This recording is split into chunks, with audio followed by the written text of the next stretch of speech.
ask you one more thing, because this is in the sort of the front of mind of what's going on now. Mostly you're dealing with individuals. Yes. Does this apply to groups, a country that's contemplating a major shift in the way that they take care of the health Yes. of the society? And could you sort of speak to, not necessarily opinions one way or the other, but what's happening now with all of this potential shift? What I believe is happening with the potential shift is it's the shift through the 2012. Is that we're breaking down old establishments and we need to create new to put in their place. And what we have in this shift going on is fear of the unknown. And yes, I read about it and everything, and you can see the two sides are saying something so similar. One of them's looking at it from a point of possibility that is more focused to the positive. The other's looking at it from a point of possibility that's more focused to the negative. I think it's interesting, and I think probably if there are facts involved, I think, or the outcome, I think probably the outcome is going to be a blend of the two.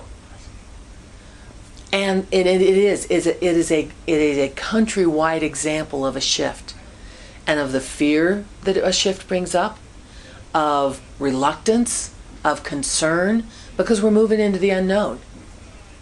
And there is no, what we're moving into with some like the healthcare issues, there's no model that's working perfectly. And the one thing we know is our current model is working very imperfectly. So patching it probably, and I'm not an expert on this, it doesn't feel like patching the old model or the current model is the way to go. We need to move to a new model and an unproven new model, because there's not one out there that's proven. And this is the epitome of stepping to the edge and taking a leap. And it's scary. Very much. It's very, very scary. And it's appropriate that it's scary. And as if people look at which of the two, as they listen to the commercials, the agendas put forth, I'll call it, as individuals listen to that and they reflect upon what syncs with them and what doesn't, they could then begin backing into what some of their own beliefs are. And in this one, we have everything from beliefs of what role should the government play, belief of is the government capable of playing a role. I mean, the beliefs are incredibly widespread. And it'll be interesting to see where the outcome ends up.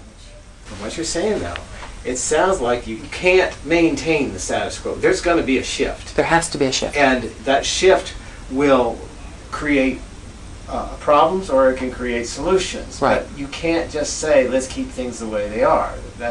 It's non-existent, and in life as well, I presume. And in life as well. And that's what, when I said that the status quo or the system as it's been band-aided so many times, it's broken. It's broken, it's not functioning, etc., etc. And what I believe all of us would love, oh my gosh, we would love assurances from the heavenly realm that it's going to be okay. Mm-hmm. And they'll say, sure, it's going to be okay. And we go, yeah, but you're not living here. So we deny that assurance because it's not a belief we hold, okay? And what we would love is, can we take it a step at a time and test that step, and a step at a time and test that step, and a step at a time. And that's, I know for me, as I have engaged in all this, boy, I'd love to just kind of ooch into it, using a climbing term. The reality is, we have to either stand on the diving board and stand there, or we have to jump. That seems to be the way shifts happen. We can stand there and contemplate it as long as we want. But eventually we either walk back off the diving board over to, in this case, a system that's not working at all and we know is totally not working, or we fill the pool with as many good possibilities as we can, and we take the leap. And we go for it. It's one of I mentioned the Oracle deck, and one of the cards in the Oracle deck, one of the cards that comes up, is it's as easy to shift backwards as it is to shift forwards. Except the ease in the shifting backwards is in the moment. The discomfort is in the long term. Shifting forward into the new, into who we are, the discomfort is in the moment. The ease is in the living. And so for those who want to move back and stay what feels like safe, I will tell you that the angelic realm says that safety is just squelching your soul and your evolutionary progress, and you. So step back on to the diving board. Take a deep breath. Pinch your nose if you want to, and jump. Because the ease is in the shift forward into evolution.